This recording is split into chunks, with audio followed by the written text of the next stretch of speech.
Ladies and gentlemen, welcome to my lecture on Nassim Taleb's Black Swan theory. Part 1.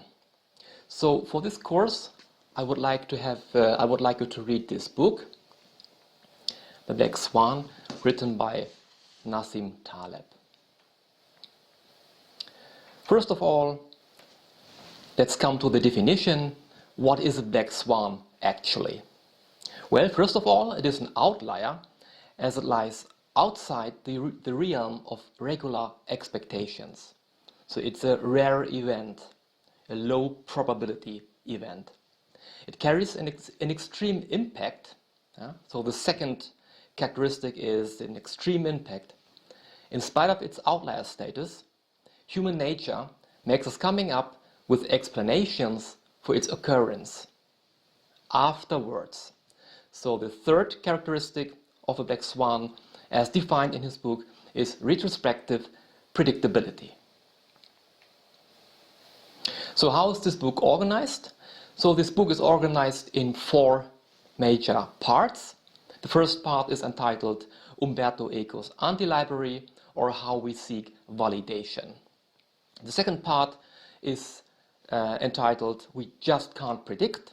The third part is entitled Those Grey Swans of Extremism, and the fourth part is entitled as The End, where he basically summarizes the book and gives some further implications. Every part is divided into various chapters, and in the new edition here that I have bought, the new edition contains also a postscript essay. In this lecture, which is the first lecture of a lecture series that deals with this book, in the first lecture we are talking about the first part on validation. So where does the black swan come from, or how does it arise? Well, the black swan comes from our misunderstanding of the likelihood of surprises, those unread books, because we take what we know a little bit too serious. So in his book, he defines an anti-library as opposed to a library as things that we have not read yet. So you see sometimes people, when they have a meeting, they have like a bookshelf in the background, with a lot of books, and who knows, maybe some people don't even have read any of these books, but I mean, it's just showing off your knowledge basically, and people take it a little bit too serious. But it's actually more interesting of what we have not read yet. So it's anti-scholar, as opposed to a scholar, is defined in his book as someone who focuses on the unread books and makes an attempt not to treat his knowledge as a treasure. You will see sometimes, especially in an academic environment, you will meet people who take themselves by far too serious, and who take pride in what they know. And the thing is that the more people think that they know, the less they actually do. So this section deals with how we humans deal with knowledge and our preference for the anecdotal over the empirical. It also gives different examples for black swan events across various domains of life, such as history, finance, or professions, just to name a few. So he starts with history as an example for a black swan domain. So what we typically see is not the script that produces the events, the historical events, the generator of history. We just see the sequence of events. In his book, he is talking about the Lebanese War as an example. So the Lebanese War ended up lasting close to 17 years, even though people thought it was just going to end in a matter of days. So people had the beliefs that people hold were wrong. So much of what takes place, much of what occurs in our world, would have been deemed completely crazy with respect to the past, yet it did not seem that crazy after the events took place. And this is related to the retrospective plausibility that causes a discounting of the rarity and conceivability of an event. So after the rare event happened, we think it's more likely than it actually is. So what are the implications then? So studying the past does not teach you much about the mind of history, because we do not see the generator, what generated these events. It only gives you the illusion of understanding it. The history and societies do not crawl, instead they make jumps. But people, they think in predictable and small progressions across time. What else can we say? In his book, he gives an example of a diary. A diary describes events as they were taking place, and not like after an event. Because what we read in history books, for example, if you read history books about the Second World War, World War II is typically described as an inevitable outcome due to mounting tensions and escalating crises. But if you study the bond prices did not reflect in anticipation of a war. In fact, when talking with my grandparents, for them it came all of a surprise, it came all of a sudden. The people didn't expect the war to happen, or any war to happen. That's the truth. But this is not what history books will tell you.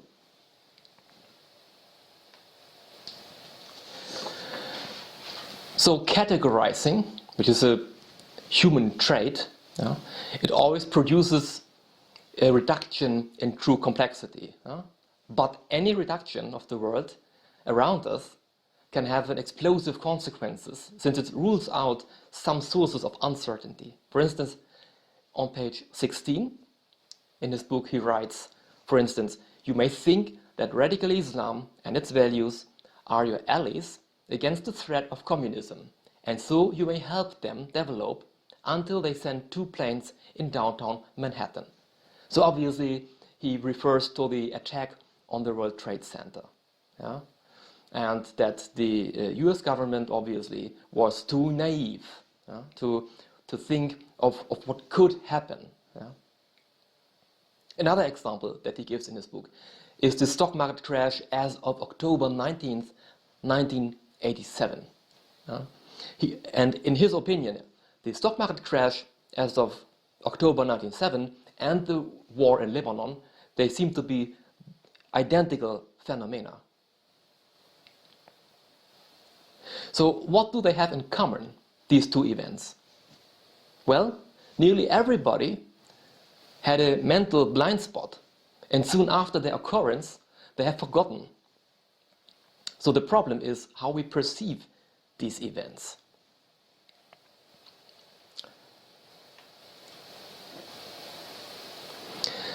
And now we take a more statistical view, a statistical point of view. Because another way to look at the Black Swan problem is through the lenses of the problem of induction. And in this regard, he talks about professions. Now we take a different, we move from history to professions. And we can divide professions into scalable versus non-scalable jobs. For instance, he's talking about dentists, consultants, or massage professionals. They cannot be scaled. Why not? Well, there's a cap, obviously, on the number of patients or clients you can see in a given time span. But also, this kind of work is largely predictable. So it will not vary to the point of making the income of one single day more significant than that of the rest of your life. So hence, it will not be Black Swan driven. It's subject to gravity, as he describes in his book. So it's always circulating around some mean. We have a mean value, an average.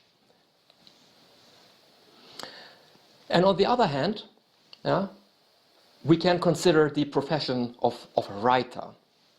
So a writer expends the same effort, irrespective of whether she attracts one single reader or several hundred millions of readers. You write one book, you sell, and you can sell it millions of times. And the effort is the same. If only one person reads the book or 100 million people read the book. So that means this profession is scalable and hence Black Swan driven. And if you see writers as a profession, there's only a small number of giants, of bestsellers, but a huge number of dwarfs. So most people do not write a bestseller, obviously. So the trademark of scalable jobs as opposed to non-scalable jobs is that one can add zeros of income with no greater labor.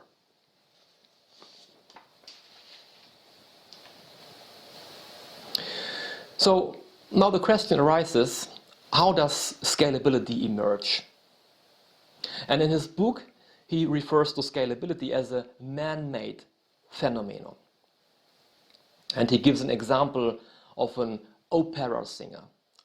Let's consider an opera singer at the end of the 19th century who performs in a small remote town in Italy.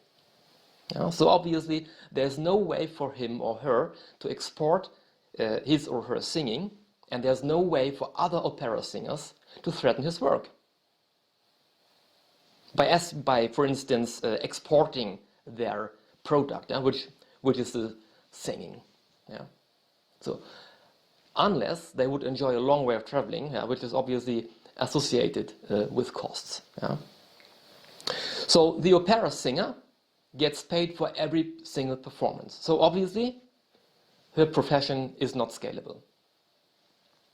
But what happens then after music recorded started?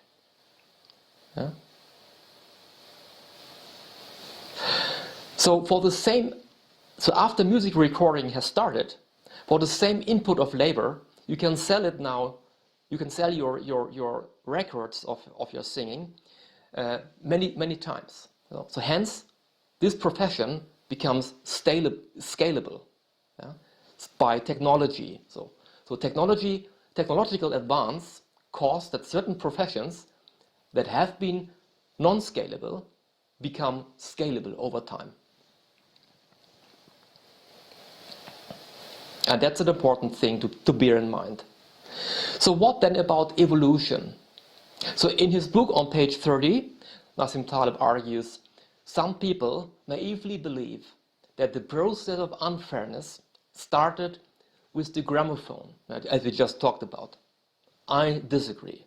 I'm convinced that the process started much earlier, namely with our DNA, which stores information about ourselves and allows us to repeat our performance without our being there by spreading our genes down the generations. Evolution is scalable. The DNA that wins, whether by luck or by survival advantage, will produce itself. Like a best-selling book or a successful record, and become purposive. Other DNA will vanish.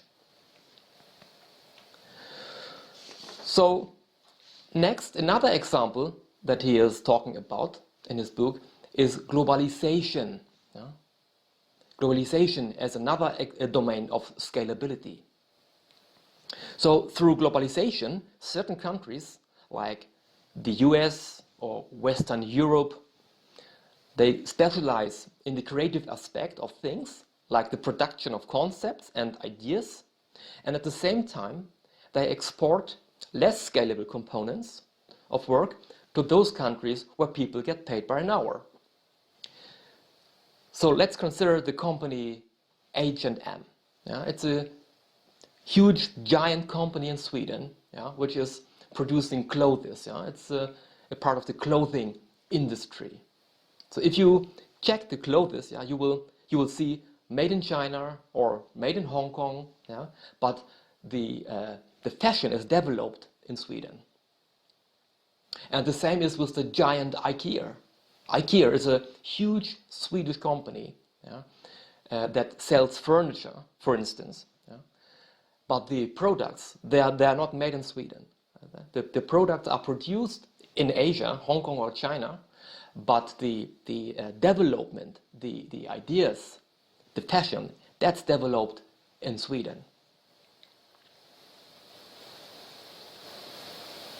If we consider once again the statistical domain, scalability versus non-scalability, let us consider the distribution of body weight.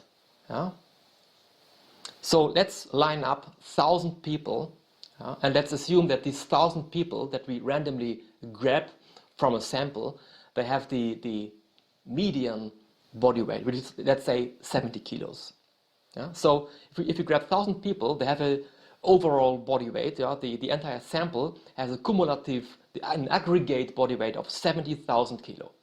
Let's now add to the sample the heaviest person on Earth, which is, let's say it's 250 kilos. So the overall aggregate sample has a cumulative weight of 70,250 kilos. So what's the impact of the heaviest man on Earth on the entire sample? So it's obviously 250 divided by 70,250, which is 0.36%. It's close to zero. Even though it's probably overwhelming, 250 kilo of body weight, but in the considered or relative to the entire population, it's like nothing. It just disappears. So, and this type of randomness is referred to Medio-Christian. It's called Medio-Christian in his book. So the definition of Medio-Christian is when the sample is large, no single instance will significantly change the aggregate total. Let us now consider another example. Let's consider the distribution of income. Let's grab 1,000 people randomly of the population, and let's assume that these 1,000 people have an average, the median income, which is, let's say, $40,000 or 40,000 euro per year. You can also take 30,000, 50,000, 60,000, it doesn't really matter. Let's say it's $40,000 a year. So if you have 1,000 people, so the aggregate total will be $40 million. Let's now go back and let's add the richest person on Earth to the sample, which is perhaps Bill Gates. So I was Googling yesterday about the income of Bill Gates, and I got a figure of $12 billion. Let's add Bill Gates' income to the overall sample. So what we'll get is an overall sample of income of $12 billion and $40 million. So what's now the fraction of the richest person on Earth in the aggregate total? It's obviously 12 billion divided by 12 billion and 40 million. And that's 99.67 or so percent. It's almost the whole. So this type of randomness, where one outlier basically has an exaggerate weight of the total, an extreme impact on the aggregate total, this type of randomness is called extremism. So, and the definition of extremism is, in extremism, inequalities are such that one single observation can have disproportionately impact on the aggregate or on the total. Another example that he provides in his book is wars. So before the advent of technology, wars belonged to Medio-Christian, while nowadays they belong to extremist domain. Why is that? Well, think about 2,000 years ago, with pile and arrow or with an axe, you could only kill so and so many people. But nowadays, you just have to push a button. We have seen in World War II, the atomic bomb, what is possible. You just have to push one button and millions of people will die. So technology has obviously made that certain domains that belong to a Medio-Christian environment nowadays belong to extremism. So important implications in Medio-Christian style randomness, you can learn from the data. As we told already about the profession of a dentist, yeah, there's an average, so his income will always move around a certain average. It will be volatile, of course, but there's an average that is meaningful across the sample. Yeah, so you can learn from the data. So a dentist can give a prediction of his income for the next year based upon this data, yeah, because it is not possible that a single large outlier dominates the aggregate total. Yeah. So the first 100 observations of a sample should reveal all you need to know. So, and even if you have a surprise, such as the heaviest man on earth, it would not be consequential for the aggregate total, no? Because the impact on the aggregate total is very small. And what about extremism style randomness? It's exactly the other way around. It's the opposite. In extremism style randomness, you cannot learn from the data because it is it is possible that a single large outlier dominates the aggregate total. The first 100 observations of the sample do not reveal all you need to know.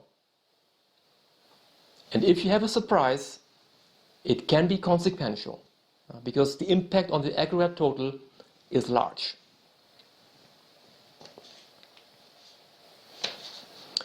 So more on implications.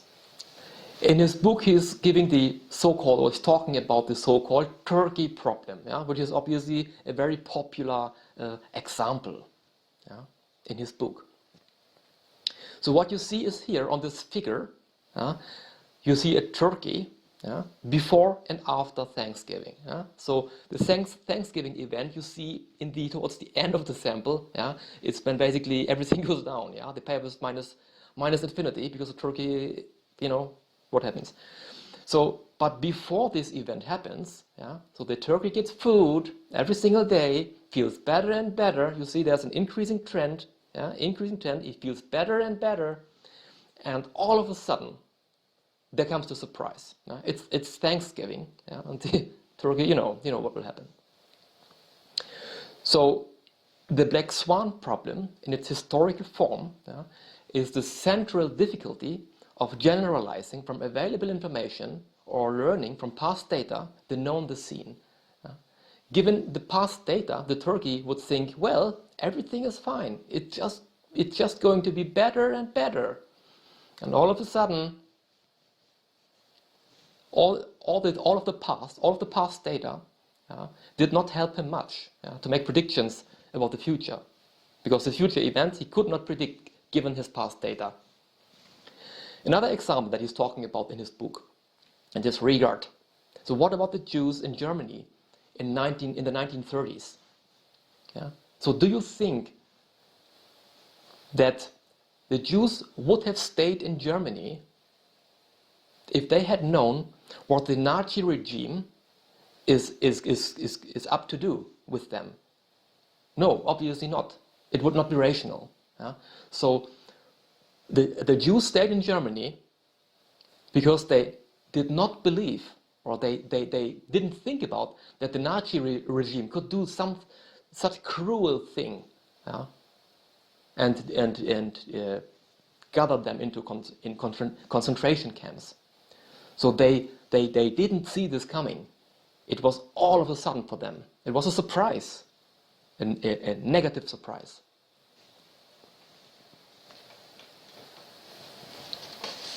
So why are we people blind to black swans? So in his book, he's talking about internal and external mechanisms. Yeah?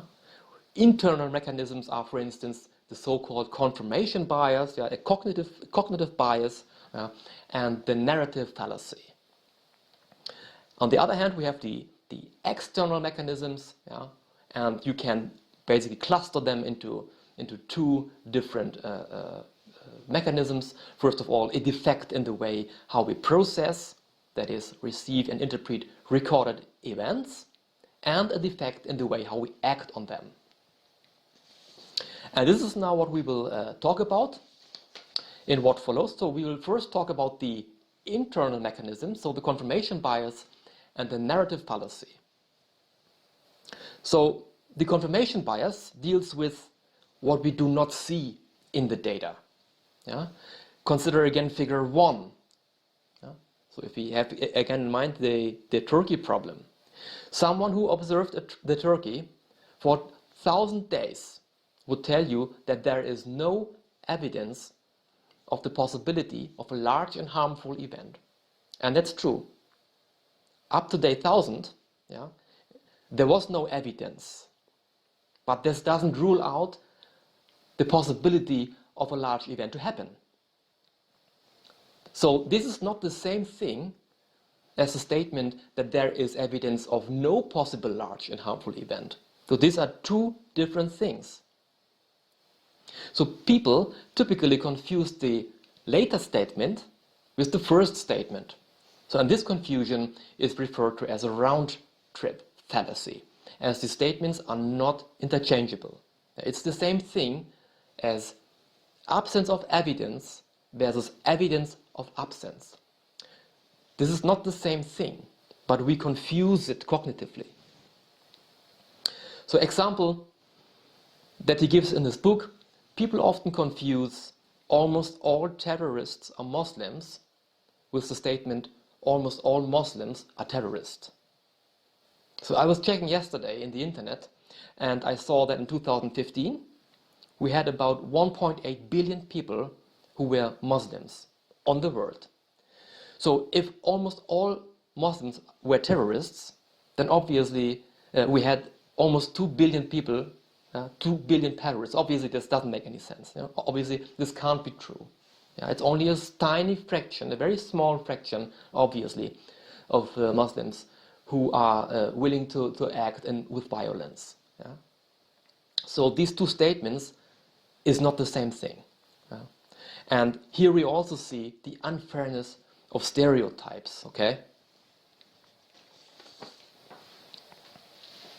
So, in general, a confirmation bias occurs when one is looking for data that confirms your story, yeah? Which is also referred to as naive empiricism. So what are the implications then? Well, this means that a series of corroborative facts is not necessarily evidence. Observing 1,000 white swans does not confirm the existence of black swans. However, observing only one black swan is enough to certify that not all swans are white. What does that mean? So it is misleading to build a general rule from observed facts. Now, knowledge does not increase from a series of confirmatory observations. Those 1,000 observations cannot prove you right, but one single day can prove you wrong. So this confirmation is obviously superior to a confirmation. And we also use this obviously in empirical work. So think about why we do, when we do hypothesis testing. So what we would like to confirm is usually on the alternative hypothesis, right? And what we want in empirical work is we want to reject the null hypothesis.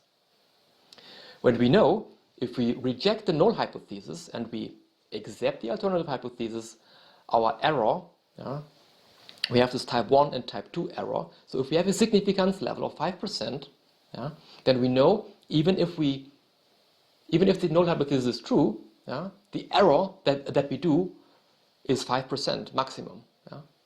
So that's basically the maximum error that we do when we reject the null hypothesis. So if we disconform.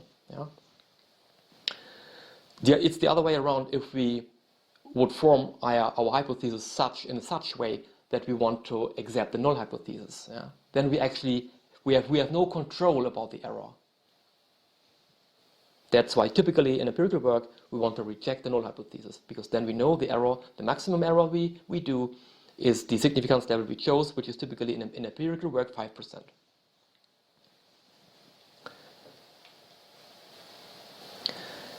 Next, the first internal mechanism was confirmation bias, and the second internal mechanism is the so-called narrative fallacy. And now we are dealing with what we see in the data but do not account for. So biologically, we are inclined to summarize things, and we are likely to simplify results, which results in a reduction of dimensions in what happens. So it distorts our mental representation of the world, and this may have severe consequences, especially in Black Swan domains. And in this regard, in his book, he's also talking about post hoc rationalization, which means we are better at explaining than at understanding. Another thing with respect to biology, our biology.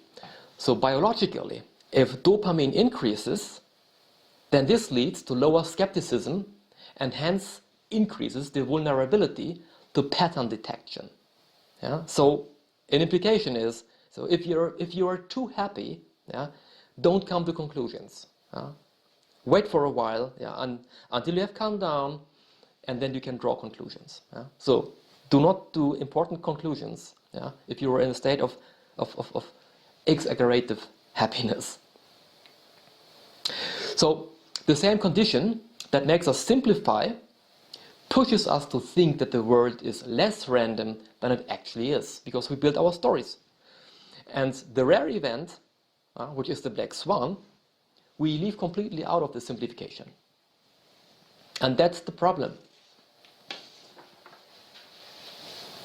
So imposing narrativity and causality are both related to our demand for dimension reduction.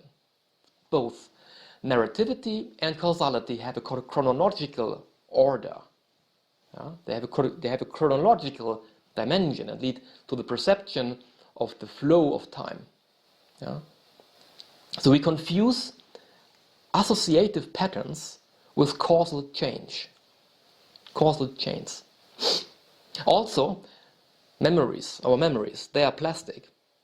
They are not written in, no memory is written in stone. Because as new information arrives, we change the story in our memories and store them again. And this doesn't happen consciously. We are not even aware of that we do that. But our memories are changing as new information arrives. So people can hold incompatible beliefs based on exactly the same data. This is what you typically see in political discussions. Politicians have the same data, they have the same information, but they can have often very, very, very different points of views and worldviews. They have different beliefs, even though they have the same data. In application, where this narrative fallacy basically is used as a tool for serving us, for serving our mental well-being, is in positive psychology. This is referred to expressive writing. So what does that mean? So in expressive writing, this is basically a coping strategy for events that have taken place, for incidents, for adverse events. So for instance, if your partner broke up with you, or your cat died, or whatever has happened. So it's a coping strategy for bad events that happened. So what it usually involves is that you spend 3 to 4 days, consecutive days. Every day you use 20 to 30 minutes and write down about this event. Every thought that pops up and how it made you feel. Now this is this intervention. It's called intervention in positive psychology, and it helps you, or it should help you, to deal with that event, to process it. And studies have shown that this actually really works out. This is maybe surprising for you, but this is how it works. And what is basically utilized here is this human tendency for storytelling. We want to have a narrative for things that happen, and if there's no narrative, we build one. And this is basically what is used here in this positive psychology application.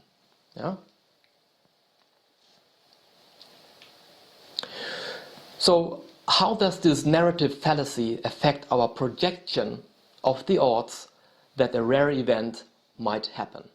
So consider the following examples here. So example A, a massive flood somewhere in America in which more than 1,000 people die. Possibility 2, or B, an earthquake in California causing massive flooding in which more than 1,000 people die. So which one of these two events do you think is more likely to happen? So research has shown that most people would choose possibility B. Why? Because the word causing is similar like because. It gives you a reason for that event to happen. And it basically gives you already pictures in your mind. And that's why you think that this event is more likely to happen than the first one. But this is not logical. It's illogical because event B, if you think one more time, event B is a subset of event A. Event A is this big and event B is this big. It's a subset. So event A is more likely to happen.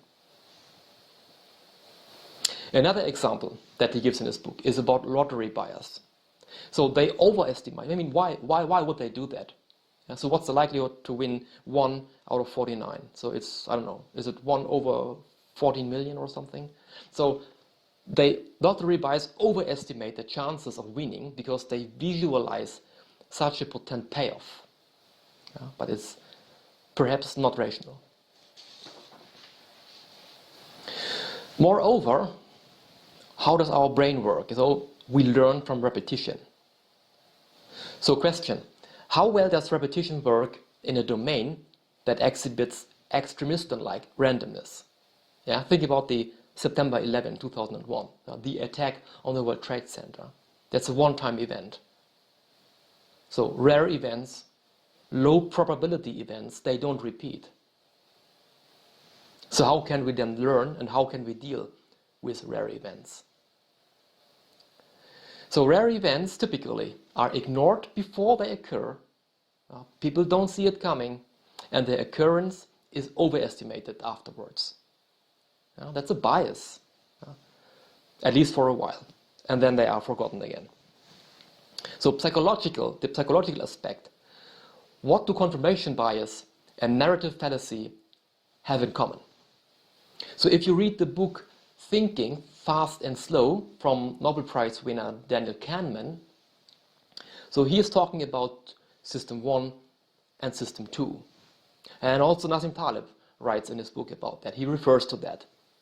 So System 1 is the intuitive system. It's how our brain basically works by default. Our System 2, it's the slow system. There's where our rational thoughts evolve. So we have to step down. If we calm down, and if we start to think, then our System 2 is in work. If we have analyzing tasks to do, for instance, where we think slowly and we have to be very concentrated to come to a decision, where the System 1 is how we act by default. And both confirmation bias and narrative fallacy, they are both related to System 1, our intuitive system. This happens basically without we are aware of that. We just build stories. We just build stories. We cannot help it. And we try to confirm our representation of the world to make things easier for us. So this is obviously there are good reasons for that we have System 1 and System 2. And if you read the book from Daniel Kahneman, which I can just encourage you to do, you will see that System 1 is actually the hero, not System 2. It's System 1 that is the hero.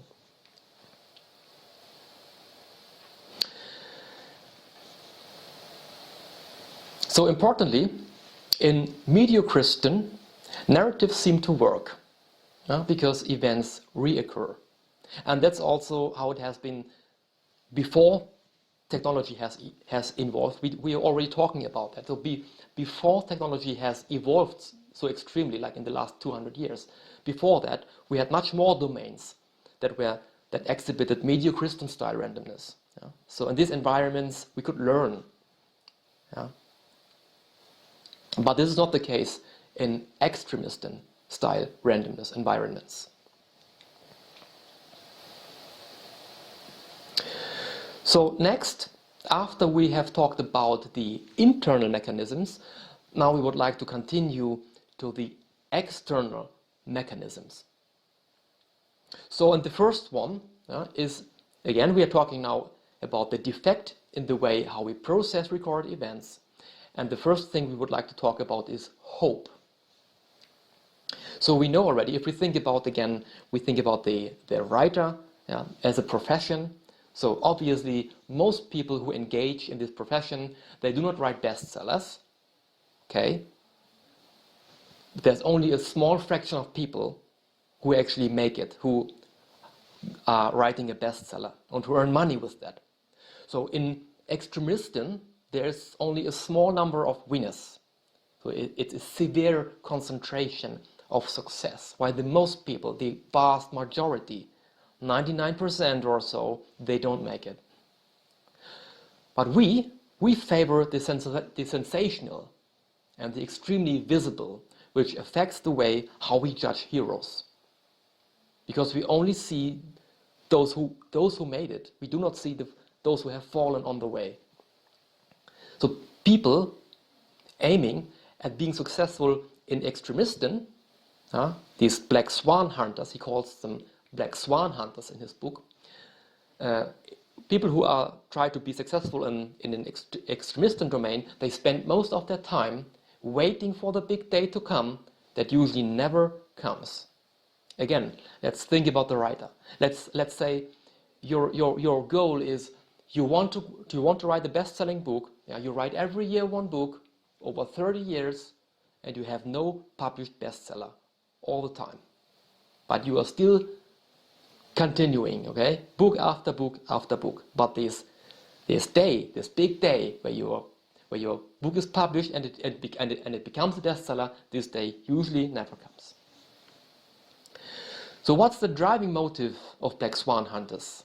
Why are they doing that? It's hope. It's hope for recognition and respect.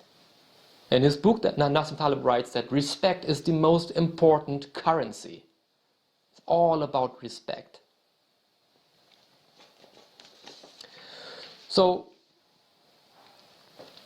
engaging in Black Swan dependent activities is psychologically taxing, because having rewards evenly distributed across time is more pleasant than having one single lump of great success. So, as an example, if you work in academia, for instance, people they will tell you you need to have a paper in a top-notch journal, otherwise you will not make it. So you only get recognition, or this is at least what they try to tell you. Okay, you get only recognition and respect if you publish in these top-notch journals. And there are so many people who believe this, and they have no publications. They are working on the big paper to come, and it never comes. So it's a much better strategy if you want to work in academia, is not to believe these lies. So you should publish all the time a couple of papers. You can have this big project behind the curtain. That's okay. You can work on that, and maybe it comes, but most likely it will not come. But it doesn't matter. You have to have all the times the small success feelings of success. And one of my colleagues from A&M Texas University, James Colary, is one of my co-authors, and he was also a reviewer for my doctorate thesis. He said every publication in an impact factor journal is a good publication. And in this regard, I'm telling you, every short paper that is published is a good publication. Sometimes you will hear people telling you, yeah, short papers don't count. I'm telling you, it is much more difficult to write a scientific communication on 2,000 words, yeah, precise and correct, than to write a 20 papers, a 10,000 words manuscript full of nonsense. So don't believe these lies. So the trap, what these people do who believe these lies, they basically, it's called the trap of anticipation. Yeah? They already visualize that they have this big publication in this top journal, yeah, and that they get respect for that and so on. So but they don't have in thoughts, they don't have in their minds that the Black Swan is an outlier. It's not expected to happen. So I have in my mind one editor of a respected journal. It's not the top one journal, but it's obviously a highly respected journal in finance. He has, before he had his publication in a so-called ABS Level 4 journal, which is obviously ranked as top-notch journal in certain rankings, okay? So he had 150 papers in lower-ranked journals until he had his ABS 4 paper. Yeah? So it's a long way to go, and maybe it will never happen. But he had always worked all the time, 150 publications. And then, all of a sudden, he had this probably unexpected, yeah, this unexpected outlier, yeah, this positive Black Swan event. So, finally, we need others more than we realize, especially when engaging in Black Swan-dependent activities. There are hardly any people that have achieved anything extraordinary without peer evaluation. So, and it's the same. This is also true for academia. It's true, obviously, for any environment, yeah, that belongs to extremism. Yeah. So, there's always a peer review. Yeah. Your peers are evaluating you. If you see this in the television, these competitions, the singing competitions, the Idol or whatever it is called. So people who are basically are selected for performing, and then they are evaluated by a committee. And these people who are in the committee are typically also sing stars or former stars. Yeah. So they are evaluated by their peers. It's the same for all these television shows dealing with cooking. Yeah? People who are evaluated for their cooking, they are evaluated by the top cooks. Yeah? So that's usually what happens. And it's the same, obviously, in academia. So when you write a scientific paper, it is evaluated by other people who are active in this field of research. Yeah? So they need to approve what you have done in order so that it gets published in a journal. So everything is under peer review. But the good thing is, we have the freedom to choose our peers. So I was, when I checked Nassim Taleb's CV, for instance, he does not have a publication in the Journal of Finance. And I guess he doesn't even, first of all, he doesn't even need it. And second of all, probably he would not appreciate it anyways, because he has a certain opinion about academic environment, and he has good reasons for that. But he has this best-selling book. Not only this book, he has other best-selling books, yeah, which obviously, yeah, contain a lot of interesting thoughts.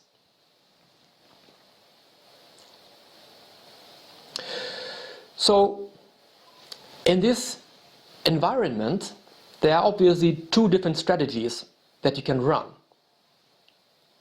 So first of all, losing pennies to make dollars, which is the upper figure here. You see the payoffs are negative, small and negative. You have 9 small and negative payoffs, and then you have a huge outlier, positive Black Swan event occurs. You make a lot of money. The second strategy, which is on the lower part of this figure, is losing dollars to make pennies. Okay, you see, you have an income flow. You have small positive payoffs, 9 out of 10. Then all of a sudden the Black Swan event happens and you lose everything and even more. So both strategies require different mindset, because psychologically humans prefer to have steady income, as we already discussed. It gives you much more pleasure, well-being, if you have steady income. So, and I will give you now an example.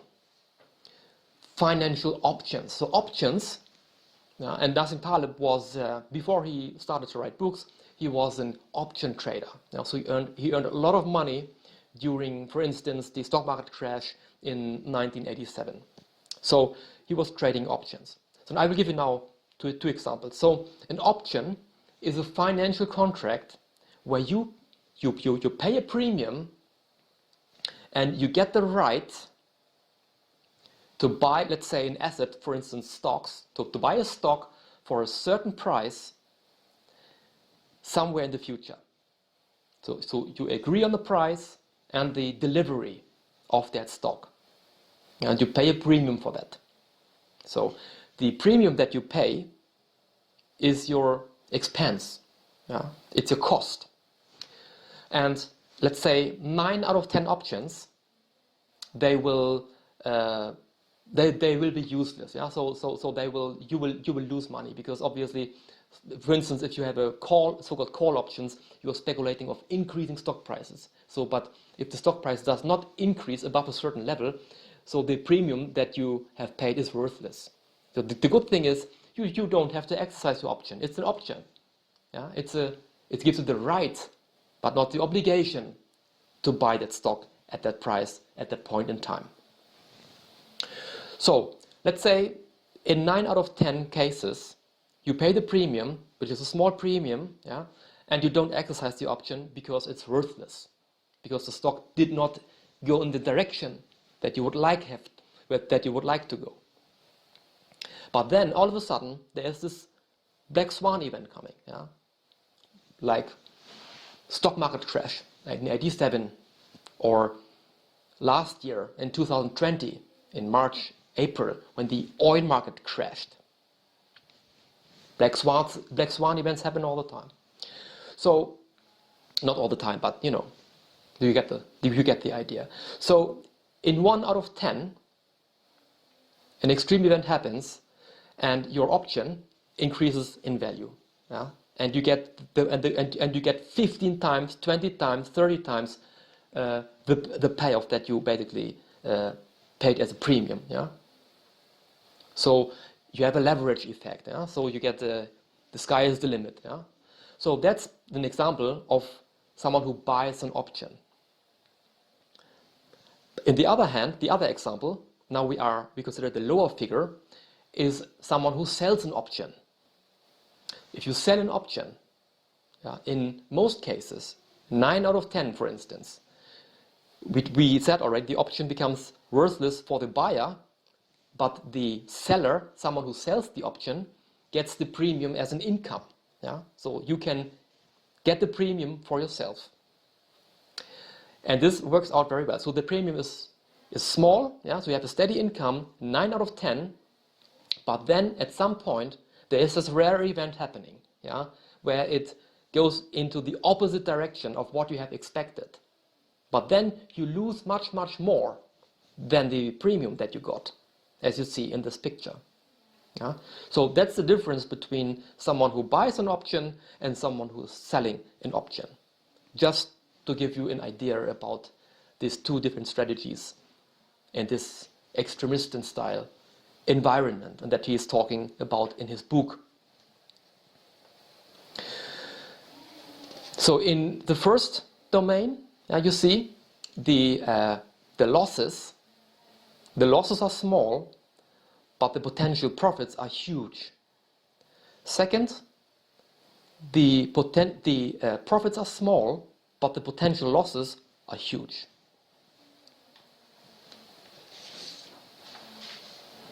So another domain, now we are still talking about external mechanisms for why we are blind to Black Swan events. So, and we are still in the area defect in the way how we process recorded events. And another example is silent evidence that he talks about in his book. So, history hides both black swans and its black swan generating ability from us. History is a succession of events with the effect posteriority. So this type of bias is a systematic error consistently showing a more positive or more negative effect from a phenomenon. And in his book he gives an example. It's referred to as writers that fry burgers most of the time. So a large number of people who call themselves writers, they fry burgers most of the time. You will meet them at McDonald's. So, but we do not see medical doctors that fry burgers most of the time, because they're obviously busy with their profession. So hence, the entire population is different from the sample that is visible to us with respect to writers. So we only see those writers who actually publish their book. We do not see all of them who have their book unpublished, stored on their personal computer at home. He's writing also about, in his book, he's also writing about French. In France, there are obviously more people who are writing books than reading books. Okay, so this gives you also like sort of an idea what's going on here.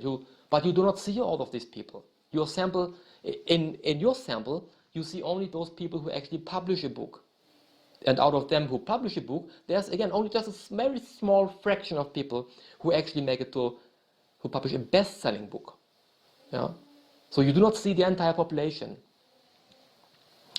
And think about how many singers become popular and how many songs there are actually on YouTube. It's the same thing. It's basically the same thing.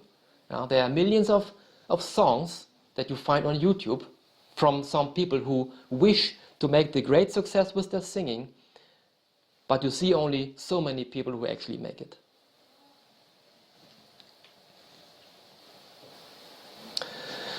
So books, another example that he provides in his book, it's about books on how to become successful. You might have, you can just go to Amazon and plug it in, how to become successful. You will see then obviously a whole battery of so-called self-development books or whatever. So books on how to become successful typically try to reveal the characteristics of people who achieved something in a given domain. But the problem is that the graveyard of failed persons will be full of people who share the following traits: courage, risk-taking, optimism, etc. The same traits of those people who actually became successful. So you can ask, is there actually a causal pattern? We would like to have it, right? Because this is somehow how our mind is working, right? So people are fooled to believe that these traits actually are the cause for success, even though in reality, success in a given domain is more likely to be just a matter of pure luck. What about crime? Does being a criminal pay off? So what you see in the news, they only report those incidents where the police actually caught the bad guys, right? You will not read about those cases where the police did not catch the bad guys. So what's the price of Bitcoin? Let's talk about Bitcoin. So Bitcoin is valued nowadays, and now we have February 1st, 2021. So Bitcoin is valued around, or the market capitalization of Bitcoin is around $400 billion US. So recent research shows that about 50% of Bitcoin transaction is associated with criminal activity. So now I ask you one more time, does being a criminal pay off? You may think about it. So in any given domain, we see the obvious and visible consequences, but not the less obvious ones. Yet, those unseen consequences are in general more meaningful.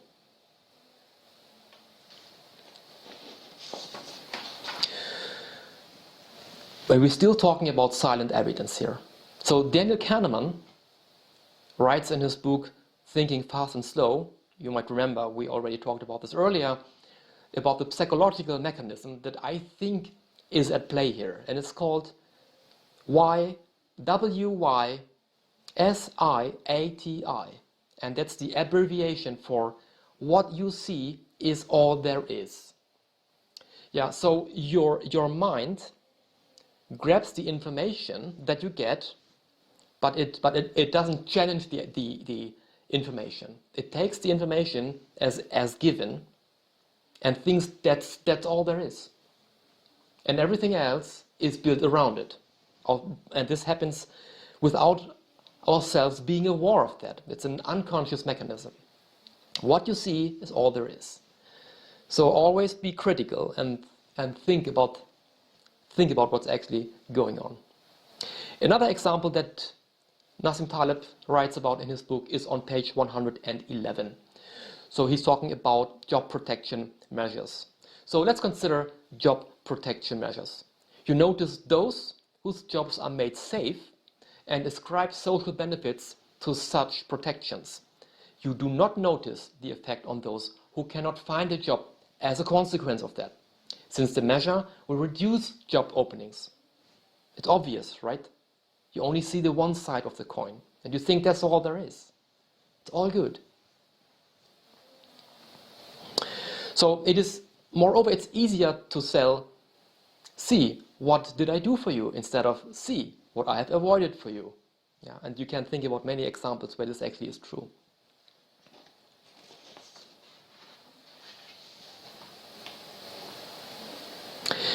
So, in Black Swan environments, the silence evidence effect is much worse than as opposed to mediocristan domains.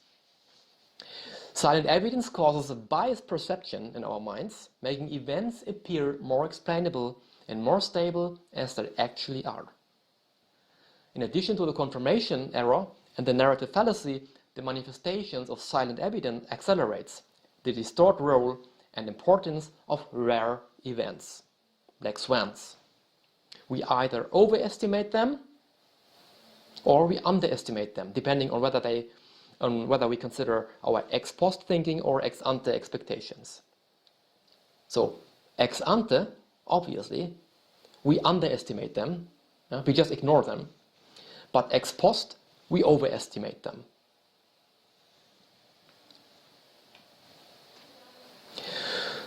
So next, finally, we would like to talk about the so-called Ludic Fallacy. Yeah? We're talking about now the defect in the way how we act on recorded events.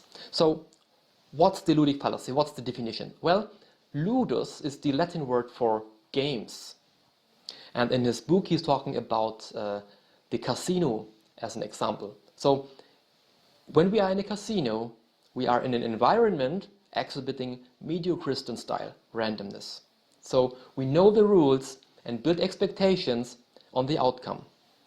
And so we are dealing with an environment where we have domesticated uncertainty.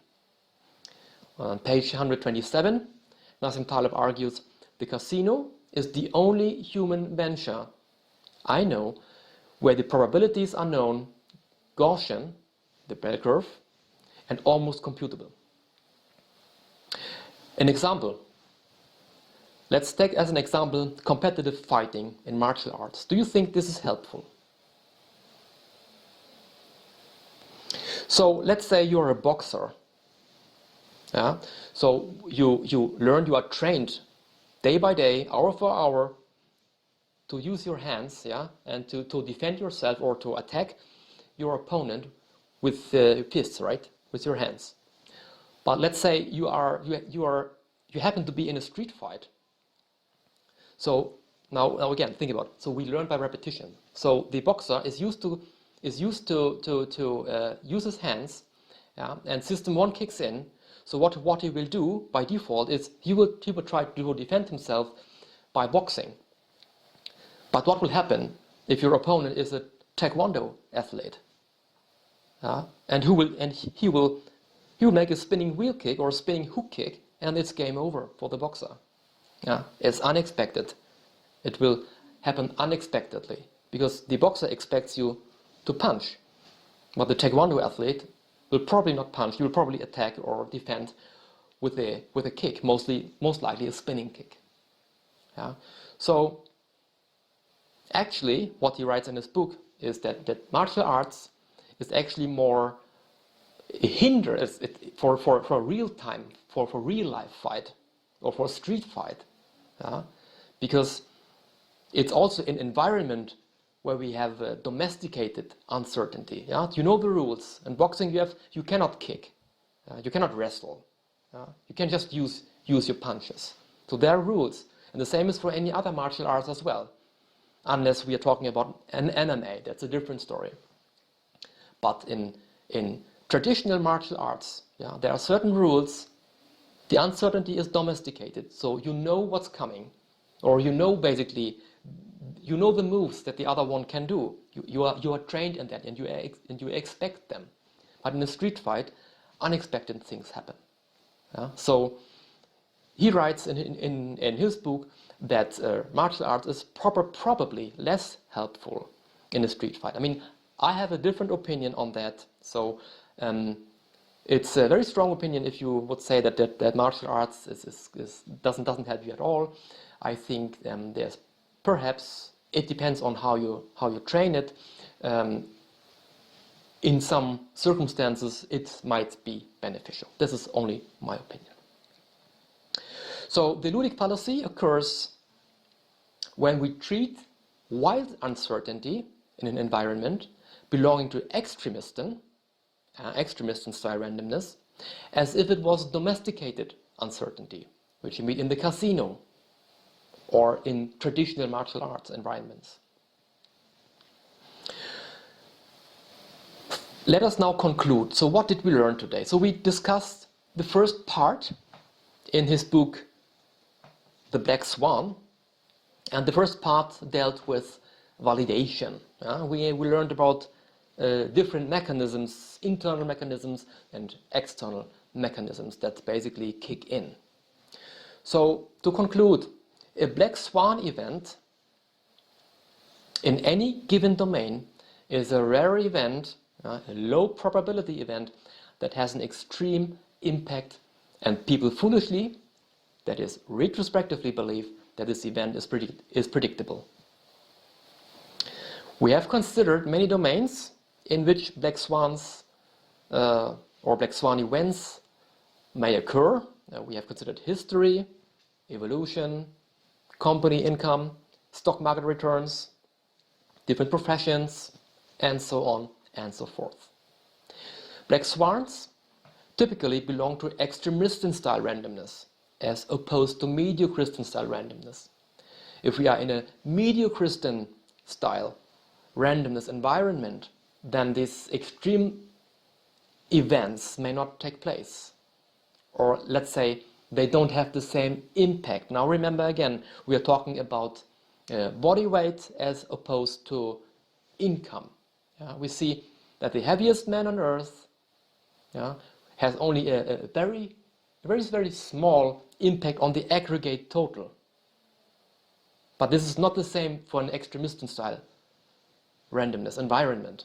So there, the outlier, the black swan, has a huge impact on the aggregate total.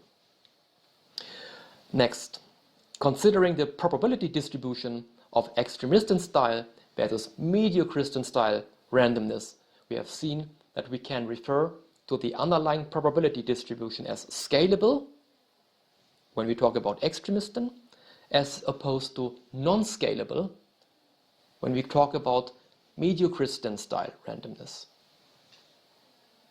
We have learned that there are external and internal mechanisms for why people are blind to black swans.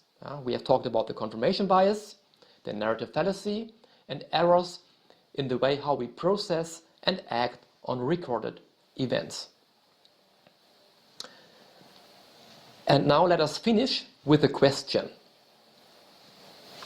So, what about COVID-19, the current pandemic that has taken place or that takes place? Is the COVID-19, is it a Black Swan event or not? What do you think? Let's ask Nassim Taleb about that.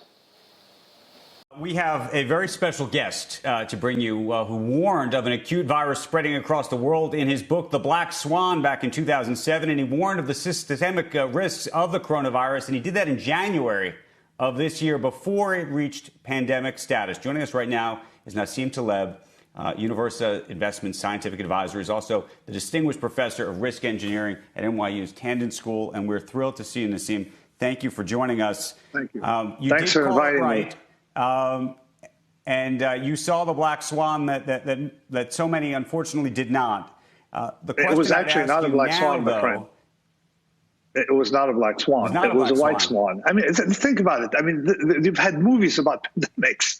How could it be a Black Swan, an unexpected event coming from, out of left field? It can't be. It was, first of all, the system delivers such events with regularity. Okay, the problem that we have today is that it delivers them much faster and things spread much more effectively because you have Air France, British Air, American Airlines helping you transmit the disease, plus all these large conferences.